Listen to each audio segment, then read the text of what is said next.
Hi dear lovely ones, welcome back to our English grammar class. Today our topic is parts of a sentence. आज हमारा topic है parts of a sentence. Two essential parts, sentence के two essential parts, the subject and the predicate. Subject को हिंदी में कर्ता बोलते हैं और प्रेडिकेट को हिंदी में विधेय बोलते हैं। ये सब डिस्कशन करने से पहले हम थोड़ा पीछे चले जाते हैं। तो पहले हमारे इंग्लिश में लेटर आता है, लेटर से वर्ड बनता है और वर्ड भी मीनिंगफुल होना चाहिए और वर्ड से सेंटेंस ही बोलता है। सेंटेंस भी एक कंप्लीट सेंस जो देता है उस हमने आपके साथ शेयर किया था कि सेंटेंस किसे कहते हैं, उसका फीचर्स सब शेयर किया था। तो वही फीचर में एक ही पॉइंट था कि the subject and the predicate. मैं आपको सेंटेंस पार्ट 1 का लिंक भी दे दूंगी, आपको थोड़ा ज़्यादा जानकारी चाहिए तो वो देख सकते हो। अभी हम चलते हैं सब्जेक्ट एंड प्रेडिकेट के बारे में डिस्कशन करेंगे। और डिस्कशन करने से पहले एक एग्जाम्पल लेंगे। जब हम स्कूल जाते हैं तो स्कूल में हम 7 या 8 पीरियड हमको मिलता है।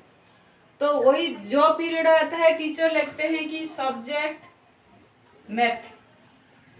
सब्जेक्ट मैथ मतलब टीचर आकर मैथ के बारे में चर्चा करते हैं। फिर सब्जेक्ट आ जाता है साइंस, सेकेंड पीरियड आ जाता है साइंस, तो चर्चा करते हैं साइंस के बारे में चर्चा करते हैं। ठीक उसी तरह और जो सब्जेक्ट है ना सेंटेंस में जिसके बारे में चर्चा किया जाता है, जिसको इम्पोर्टेंस दिया जाता है और जिसके बारे में बोला जाता है उसी को सब्जेक्ट ही बोलते हैं। सेंटेंस में जिसके बारे में चर्चा किया जाता है, हमने डेफिनेशन यहाँ लिख के रखा है, दी सब्जेक्ट इज व्हाट और हुम दी सेंटेंस इज। सेंटेंस में जिसके बारे में बोला जाता है, जिसको इम्पोर्टेंस दिया जाता है उसी को सब्जेक्ट बोलते हैं। और उस तरफ प्रेडिकेट को देखते हैं। Predicate tells something about the subject. जो सब्जेक्ट के बारे में जो बोला गया है, सब्जेक्ट के बारे में जो बोला जाता है उसे प्रेडिकेट ही बोलते हैं सेंटेंस में। और आप लोग भी ये देख सकते हो, the part of the sentence excluding subject is called predicate.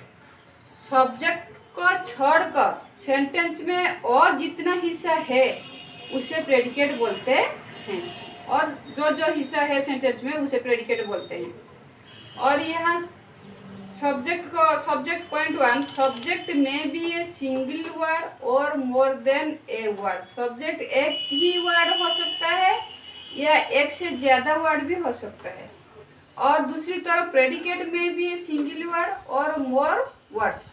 Predicate भी एक ही वर्ड हो सकता है या एक से ज्यादा वर्ड भी हो सकता है। तो आइए चलते हैं, देखते हैं कि और दूसरा क्या क्या आ सकता है। सब्जेक्ट और प्रेडिकेट के बारे में ज़्यादा जानकारी के लिए हम थोड़ा और ज़्यादा डिस्कशन करेंगे।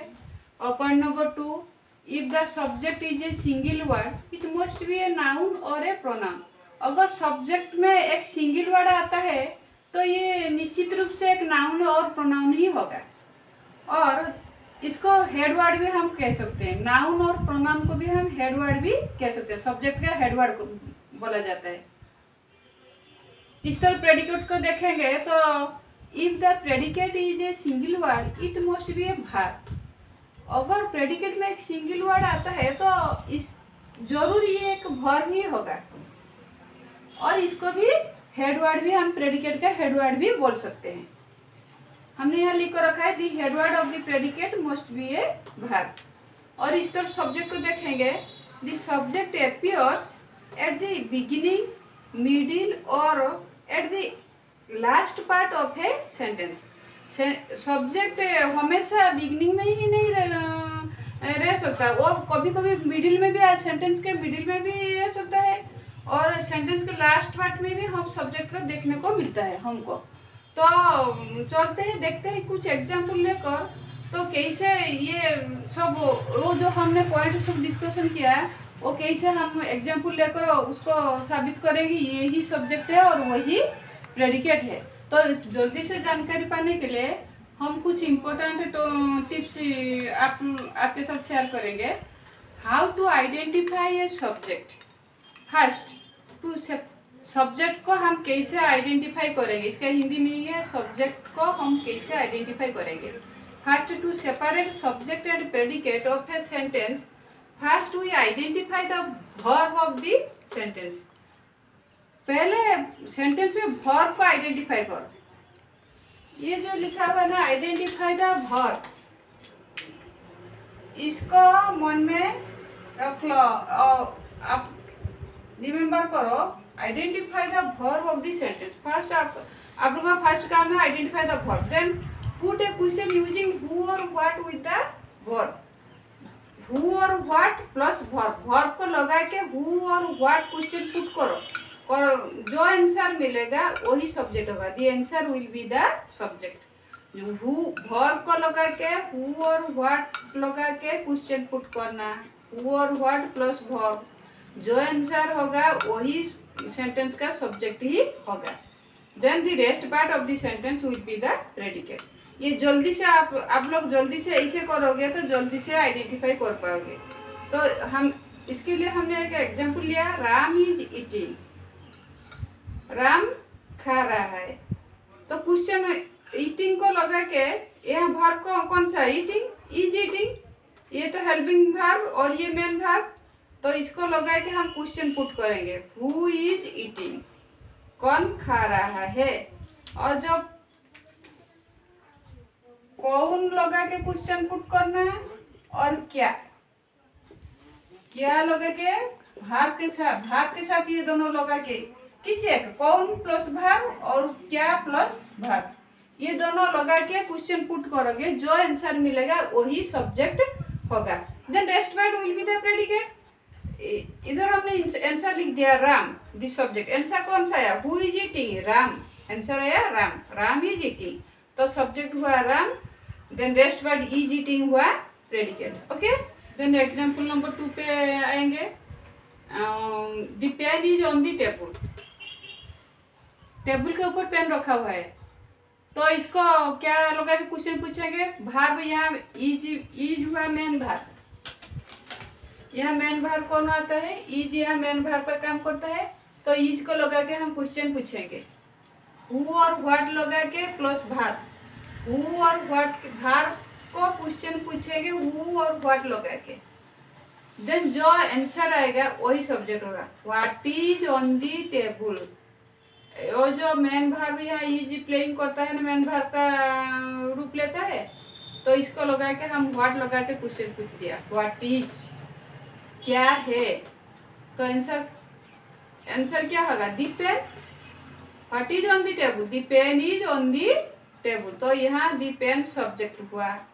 Then rest part is on the table, ये जो रेस्ट पार्ट हुआ ना, ये रेस्ट पार्ट आ गया, ये हुआ प्रेडिकेट। तो हमने दूसरा पॉइंट भी लिए थे सब्जेक्ट प्रेडिकेट के बारे में, और दूसरा पॉइंट था कि जो सब्जेक्ट का जो अगर सिंगल वर्ड आता है वो एक नाउन या प्रोनाउन होगा। यहाँ पेन, पेन एक नाउन है, पेन एक नाउन है, वो सेंटेंस के पहले ही आ रहा है। देखो इस सेंटेंस को, देखो ये सेंटेंस के बिगनिंग में ही है। जो हमने वो भी पॉइंट दिया था कि बिगनिंग में भी आ सकता है, बीच में भी आ सकता है और एंड में भी आ सकता है सब्जेक्ट। तो यहाँ इस सेंटेंस में दी पेन जो सब्जेक्ट है ये बिगनिंग में आता है। तो फिर और हमारा दूसरा पॉइंट था कि अगर एक ही वर्ड होता है, यहाँ तो दो वर्ड है, दी एक वर्ड है, पेन एक वर्ड है, दो वर्ड है, तो हेड वर्ड जो होता है, ये जो नाउन होता है उसको हेड वर्ड बोलते हैं। क्या बोलते हैं, हेड वर्ड। ये पेन एक नाउन है, उसको हेड वर्ड बोलते हैं। जो रेस्ट पार्ट हुआ प्रेडिकेट, उसे तो प्रेडिकेट बोला जाता है। प्रेडिकेट में हेड वर्ड क्या होता है, वर्ब एक हेड वर्ड होता है, वर्ब को हेड वर्ड बोलते हैं। तो इस सेंटेंस में हमने देखा कि सब्जेक्ट सेंटेंस के बिगनिंग में है, और पेन एक नाउन है। ये एक सेंटेंस का ये सॉरी ये सब्जेक्ट का हेडवर्ड बोला जाता है। इसको सब्जेक्ट का हेडवर्ड बोला जाता है। तो जो रेस्ट पार्ट हुआ उसे प्रेडिकेट बोलते हैं। Is on the table subject को एक्सक्लूड कर देंगे, then rest part is on the table predicate होता है। यहाँ इज हेडवर्ड होता है और भॉर भी हेडवर्ड होता है, प्रेडिकेट का भॉर भी हेडवर्ड होता है। देन चलते हैं और दूसरा एग्जांपल लेकर देखते हैं कि कौन सा सब्जेक्ट और अलग अलग इंटरोगेटिव सेंटेंस, एक्सक्लेमेटरी सेंटेंस में सब्जेक्ट कहाँ पर है, प्रेडिकेट कहाँ पर है। और दूसरा हम आपके पास लेकर आएंगे कौन से सेंटेंस में सब्जेक्ट पहले से आता है, कौन से सेंटेंस में सब्जेक्ट बीच में आता है, कौन से सेंटेंस में सब्जेक्ट लास्ट में आता है। और अगले वीडियो में हम ये आपके पास ले आएंगे। आज के लिए बस इतना, बाय।